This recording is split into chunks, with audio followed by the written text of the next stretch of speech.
Hello friends, welcome to my YouTube channel the web education. So friends, এই মুহূর্তে একটা গুরুত্বপূর্ণ আপডেট আপনাদের সামনে শেয়ার করব। সেটা হচ্ছে রাজ্যের কন্ট্রাকচুয়াল এমপ্লয়মেন্ট নিয়ে।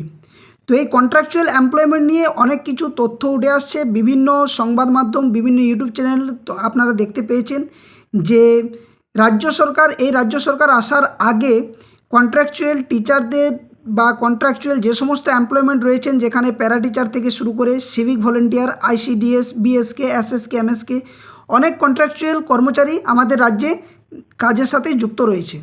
এবং এর আগে যখন রাজ্য সরকার আসেন বা ছিলেন, তারা কিন্তু বেশিরভাগই কন্ট্রাকচুয়াল বেসিসে নিয়োগ করেছিল বিভিন্ন কর্মচারীদেরকে। এবং এটা শুধু আমাদের রাজ্যের ঘটনা নয়, সারা দেশ জুড়ে বিভিন্নভাবে বিভিন্ন কাজের সাথে কন্ট্রাকচুয়াল কর্মচারীরা যুক্ত রয়েছেন, লক্ষ লক্ষ কর্মচারী যুক্ত রয়েছেন। তো আদৌ কি এই সমস্ত কর্মচারীদের ভবিষ্যৎ কী হতে পারে? প্যারা টিচারদের আদৌ পারমানেন্ট করবে কি করবে না? সিভিক ভলেন্টিয়ারদের কি পারমানেন্ট করবে কি করবে না? বা এসএসকে, এমএসকে, অনেক কিছু রয়েছে, আইসিডিএস থেকে শুরু করে, আশা কর্মী থেকে শুরু করে। তো এ নিয়ে বিভিন্ন সময় বিভিন্নভাবে কলকাতা হাইকোর্ট থেকে বিভিন্ন রাজ্যের হাইকোর্টে, এমনকি সুপ্রিম কোর্টেও বিভিন্নভাবে মামলা চলেছে।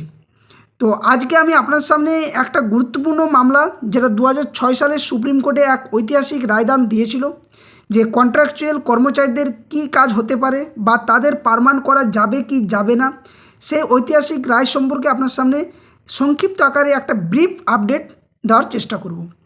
তো সকলে যারা চ্যানেল নতুন ভিউয়ার্স রয়েছেন, এই ধরনের আপডেট, গুরুত্বপূর্ণ কেস নিউজ সংক্রান্ত তথ্য পাওয়ার জন্য অবশ্যই চ্যানেলটি সাবস্ক্রাইব করে পাশে থাকা বেল নোটিফিকেশন করবেন, যাতে করে সঠিক সময়ে সঠিকভাবে আপনাদের সামনে যথাযথ তথ্যগুলো উপস্থাপন করতে পারি। তো ভিডিওটি শুরু করার আগে সকলকে বলবো, এই যে আপডেটগুলো দেওয়া হচ্ছে শুধুমাত্র এডুকেশনাল পারপাস বা জানার জন্য, ইনফরমেশন দেওয়ার জন্য, কোনোভাবে রাজনৈতিক পোস্ট নয়। রাজনৈতিক কমেন্ট থেকে আপনারা কিন্তু উপেক্ষা করে থাকবেন। তো চলুন ডিটেলস আলোচনা করা যাক। তো দেখুন, সম্প্রতি আপনারা দেখেছেন যে গতকালকে আমাদের নতুন রাজ্য সরকার গঠিত হয়েছে এবং সেখানে প্রথম ক্যাবিনেট বৈঠক বসে এবং সেখানে অনেক কিছু বিষয় নিয়ে আলোচনা হয় বড় বড় আধিকারিকদের নিয়ে, এবং যেখানে 5 জন মন্ত্রী উপস্থিত থেকে আমাদের মাননীয় মুখ্যমন্ত্রী শুভেন্দুবাবু মহাশয় কিছু আলোচনা করেছেন এবং 6টি যে নতুন বিষয় সেগুলো নিয়ে আলোচনা হয়েছে, যার মধ্যে রাজ্যের চাকরি প্রার্থীদের যে 5 বছর বয়সের ছাড়, এটা নিয়ে আলোচনা হয়েছে। এবং পরবর্তী যে ক্যাবিনেট বৈঠক হতে চলেছে আগামী 18ই মে সোমবার, সেখানে কিন্তু রাজ্যের কর্মচারীদের যে বকেয়া ডিএ এবং নতুন পে কমিশন, এই নিয়ে আলোচনা হবে। তো তারই মধ্যে একটা জল্পনা তৈরি হচ্ছে যে কন্ট্রাকচুয়াল যে সমস্ত এমপ্লয়মেন্ট রয়েছে, যেখানে আশা কর্মী থেকে শুরু করে সিভিক ভলেন্টিয়ার থেকে শুরু করে আইসিডিএস, প্যারা টিচার, এই সমস্ত কর্মচারীদের একটা জল্পনা তৈরি হয়েছে যে তাদের কি হবে, অর্থাৎ তাদের আদৌ পার্মানেন্ট করা হবে কি হবে না, বা তাদের যে বেতন বা ষান্মাসিক দেওয়া হয় সেটা আদৌ বৃদ্ধি করা হবে কি হবে না। তো এটা নিয়ে সুপ্রিম কোর্ট একটা গুরুত্বপূর্ণ রায় দিয়েছিল 2006 সালে, যেখানে রাজ্যের যে সমস্ত কন্ট্রাকচুয়াল এমপ্লয়মেন্ট বা অস্থায়ী কর্মচারী রয়েছেন, তাদের ক্ষেত্রে যে সিদ্ধান্ত নেওয়া সেটা কিন্তু সম্পূর্ণভাবে রাজ্য সরকারের রয়েছে। তবে এক্ষেত্রে সুপ্রিম কোর্ট সরাসরিভাবে বলে দেন যে কোনো কন্ট্রাকচুয়াল জব যারা করে থাকেন তাদেরকে পার্মানেন্ট করা যাবে না, অর্থাৎ তাদের কাজের ভিত্তিতে সমকাজে সমবেতন এটা হতে পারে, বা তাদের যে তড়িঘড়িভাবে তাদেরকে যে কাজ থেকে বরখাস্ত করা, এটা করা যাবে না। এই সমস্ত সিদ্ধান্ত কিন্তু রাজ্য সরকার নিতে পারে এবং সেই হিসাবে রাজ্য সরকার বিভিন্নভাবে বিভিন্ন পদক্ষেপ নেওয়া যেতে পারে, এটা রাজ্যের নিজস্ব ব্যক্তিগত ব্যাপার। তো চলুন ডিটেলস একবার সুপ্রিম কোর্টের যে মামলা, সেই মামলায় কী কী ঘটেছিল একদম ডিটেলস আলোচনা করব। সাথে সাথে ওয়েস্ট বেঙ্গলে যে কন্ট্রাকচুয়াল এমপ্লয়মেন্ট রয়েছেন তাদের দাবি দাবা কী রয়েছে একটু আলোচনা করা যাক। তো দেখুন, প্রথম যে বিষয় সেটা হচ্ছে যে কন্ট্রাকচুয়াল যে এমপ্লয়মেন্ট তারা কারা। তো আপনারা সকলে জানেন যে আমাদের রাজ্যে কন্ট্রাকচুয়াল এমপ্লয়মেন্ট অনেক রয়েছে, তার মধ্যে সিভিক ভলেন্টিয়ার অর্থাৎ যে সমস্ত চুক্তিভিত্তিক কর্মীরা রয়েছেন, সিভিক ভলেন্টিয়ার রয়েছে, ডাটা এন্ট্রি অপারেটর রয়েছে, পার্ট টাইম প্যারা টিচার রয়েছে, স্বাস্থ্য দপ্তরে বিভিন্ন চুক্তিভিত্তিক কর্মী রয়েছে, গ্রুপ সি গ্রুপ ডি রয়েছে, প্যারা টিচার, আইসিডিএস বা আশা কর্মী, তো বিভিন্ন কর্মচারী রয়েছে এবং আরও অন্যান্য দপ্তরে বিভিন্ন কাজের সাথে যুক্ত পঞ্চায়েতও রয়েছে। তো এই সমস্ত কর্মচারীরা কী হয় যে তারা যখন কোনো কাজে কর্মচারীদের পার্মানেন্ট জব না থাকে বা ঘাটতি দেখা দেয়, তখন এই কন্ট্রাকচুয়াল কর্মচারীরাই কিন্তু সেই কাজ সম্পূর্ণভাবে সামলায়। যেটা আপনারা দেখেছেন যে সিভিক ভলেন্টিয়ার আমাদের রাজ্যের ক্ষেত্রে অনেক কাজ করেছেন, প্যারা টিচাররা অনেক বিদ্যালয়ে দেখা গেছে যে যথেষ্ট পরিমাণে টিচার নেই, তার জন্য প্যারা টিচাররা সেই কাজ সামলে গেছেন। Group C group D contractual post থাকার জন্য আপনারা সম্প্রতি দেখেছেন যে ভোটের কাজে যে বিএলওদের যে নিয়োগ সেক্ষেত্রেও সমস্যা হয়েছে, যেখানে দেখা গেছে আইসিডিএস কর্মচারীরা কিন্তু এখানে যুক্ত ছিলেন।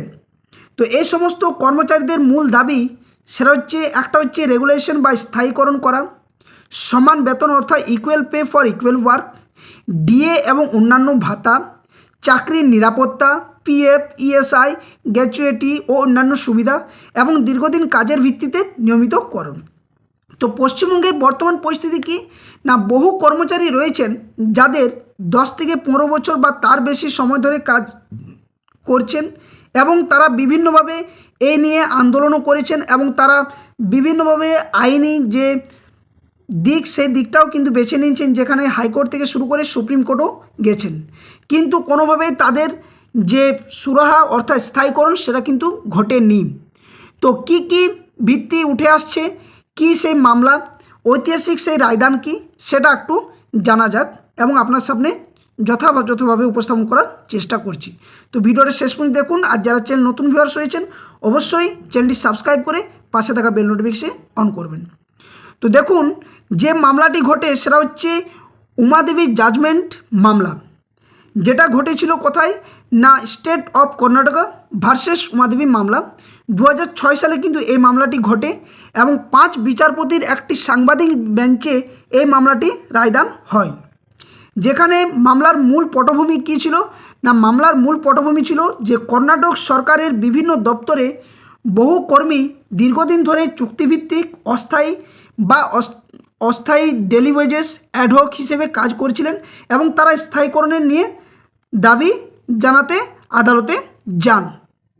রায়ের মূলনীতি কী ঘটেছিল এখানে না, এখানে বলা হয়েছিল সরকারি চাকরি হলো পাবলিক এমপ্লয়মেন্ট, তাই নিয়োগ হবে সংবিধানের 16 এবং 14 নম্বর যে অনুচ্ছেদ সেই অনুচ্ছেদ অনুযায়ী।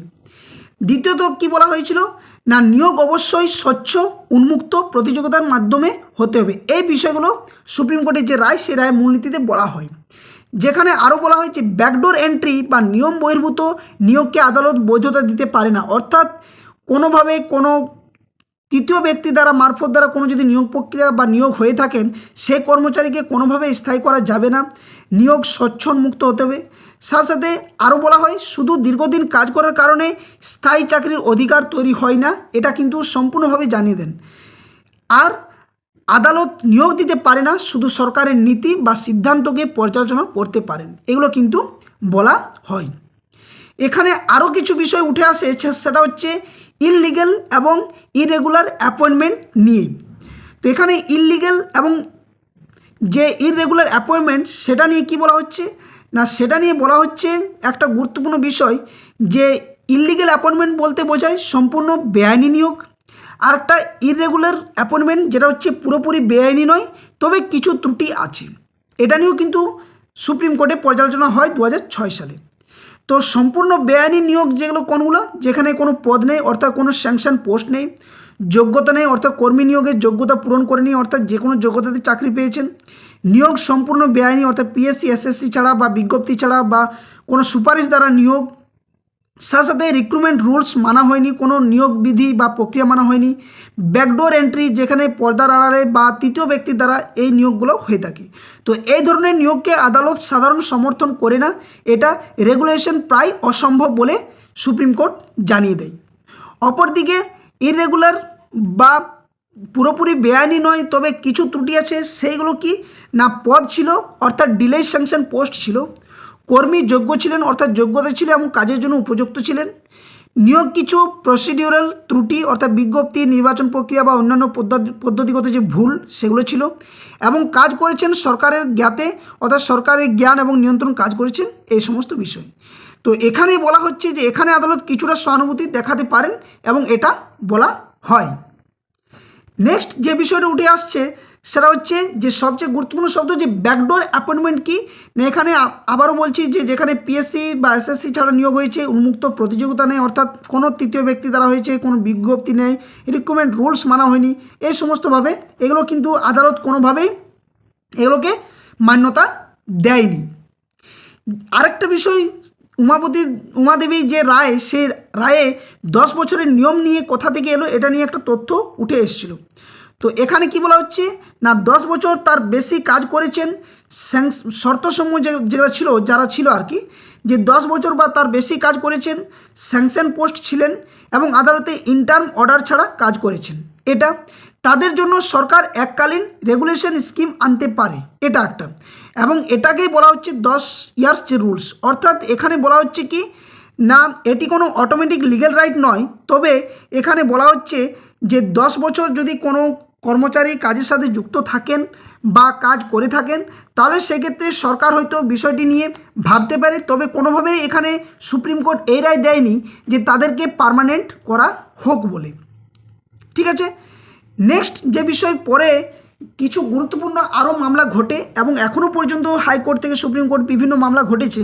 তো এই যে উমাদেবীর যে রায়, সেই রায় খুব কঠোর হওয়ার পরে সুপ্রিম কোর্ট কিছু মামলায় মানবিক দৃষ্টিভঙ্গি নিয়ে আসে, যার মধ্যে একটা গুরুত্বপূর্ণ মামলা ছিল 2024 সালের পর্যবেক্ষণের ভিত্তিতে। এখানে 2024 সালে সম্প্রতি বলা হয়েছিল যে যদি কোনো কর্মী বৈধভাবে নিয়োগ পান, অর্থাৎ বৈধভাবে বলতে হয়তো সিভিকদের হয়েছে, আশা কর্মীদের হয়েছে, কিছু কিছু সিভিকদের ক্ষেত্রে হয়তো দুর্নীতির ছোঁয়া দেখা গেছে, তাছাড়া যে আইসিডিএস কর্মচারী, প্যারা টিচার, তো এইগুলোতে কি বৈধ নিয়োগ হয়তো হয়েছে, দীর্ঘদিন পার্মানেন্ট টেনিওরের কাজ করেছেন, অর্থাৎ যেমন পার্মানেন্ট কাজ, যেমন পুলিশের অনেকটা কাজ করে থাকেন সিভিকরা, আইসিডিএস কর্মচারীরা রয়েছেন বা আশা কর্মচারীরা বা প্যারা টিচাররা, তাছাড়া কি নিয়মিত কর্মীদের মতো যারা কাজ করেন, তাহলে শুধু টেম্পোরারি শব্দ ব্যবহার না করে রেগুলেশন আটকে রাখা যাবে না বলে এই শব্দটি তিনি বা সুপ্রিম কোর্ট রায়টা দিয়েছিল। তো এক্ষেত্রে মূল কথা কি উঠে আসছে না, এখানে মূল যে কথাগুলো উঠে আসছে সেটা হচ্ছে কি না, উমাদেবী অনুযায়ী নিয়োগ অবশ্যই আইনসম্মত হতে হবে। কঠোর নীতি থাকলেও পরে সুপ্রিম কোর্ট কিছু ক্ষেত্রে মানবিক দৃষ্টিভঙ্গি গ্রহণ করেছে। শুধু টেম্পোরারি বলে রেগুলেশনের দাবি সম্পূর্ণভাবে নাকচ করা যাবে না, এটা কিন্তু পরবর্তী ক্ষেত্রে বলা হয়। অর্থাৎ এখানে উদ্দেশ্য কী দেখা দিয়েছিল না, ন্যায্যতা, সততা এবং কর্মীদের দীর্ঘদিনের যে সেবার মর্যাদা, সেই মর্যাদাকে রক্ষা করেছে সুপ্রিম কোর্ট। নেক্সট তারপরে কি ঘটেছে না, কোল ইন্ডিয়া সম্পর্কিত একটি মামলা ঘটেছিল, যেখানে 2024 সালে কোল ইন্ডিয়া সম্পর্কিত একটি মামলায় বলা হয়েছিল যে যদি কাজের প্রকৃতি স্থায়ী অর্থাৎ প্যারানিয়াল নেচার হয়, তাহলে বহু বছর ধরে কন্ট্রাক্ট সিস্টেম চালিয়ে যাওয়া অন্যায় হতে পারে। দ্বিতীয়ত বলা হচ্ছে এই পর্যবেক্ষণ কন্ট্রাকচুয়াল কর্মীদের জন্য খুবই গুরুত্বপূর্ণ বলে ধরা হয়েছে, অর্থাৎ কি না, স্থায়ী প্রকৃতির কাজ হলে চাকরির নামে বারংবার চুক্তিভিত্তিক ব্যবস্থা দীর্ঘদিন চালানো আইনের দৃষ্টিতে গ্রহণযোগ্য নয় বলে সুপ্রিম কোর্ট সরাসরি এই বক্তব্যটি জানিয়ে দিয়েছিল।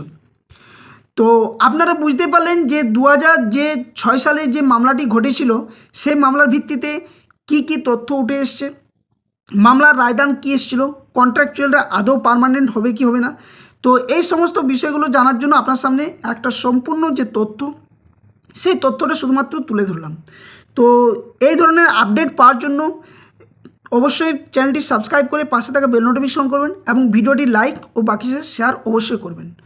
আরেকটা কথা বলে রাখি যে এই যে ভিডিওটি বানানো হয়েছে আপনাদের জন্য, শুধুমাত্র যে রায়ে কী দান বলা হয়েছে, কী সমস্ত তথ্য উঠে আসছে, আগামী ভবিষ্যতে এই সমস্ত কন্ট্রাকচুয়াল যে কর্মচারী রাজ্যে রয়েছেন তাদের ভবিষ্যৎ কোন দিকে এগোবে, এই সমস্ত বিষয়গুলো কিন্তু দেখা হবে। এবং রাজ্য সরকার যে প্রতিশ্রুতি দিয়েছেন যে সমকাজের সমবেতনে বা বেতন বাড়ানোর যে ব্যাপার, বা সেন্ট্রাল গভর্নমেন্টের যে কন্ট্রাকচুয়াল এমপ্লয়মেন্ট রয়েছেন তাদের যে কাজের যে বেতন, সেই বেতন বা ষান্মাসিক যে দেওয়া হয়, সেক্ষেত্রে রাজ্যের কর্মচারীদের একইভাবে দেবে কি দেবে না, এটা পরবর্তী যে পদক্ষেপ সেটাতে জানা যাবে। তবে এখনও পর্যন্ত অনেক ইতিবাচক মনোভাব আমাদের যে বর্তমান সরকার সেখানে দেখা গেছে। অবশ্যই সকলেরই আস্থা রাখা দরকার, যা কিছু ঘটবে সকলের জন্য ভালোভাবে ঘটবে। তো আর বেশি ভিডিওটা লেন্দি করছি না, যদি ভিডিওটি ভালো লেগে থাকে অবশ্যই ভিডিওটি লাইক ও বাক্সে শেয়ার করবেন। আর যারা চ্যানেল নতুন ভিউয়ার্স রয়েছেন অবশ্যই চ্যানেলটি সাবস্ক্রাইব করে পাশে থাকা বেল নোটিফিকেশনে অন করবেন। ধন্যবাদ, জয় হিন্দ, সকলে সুস্থ থাকুন, ভালো থাকুন।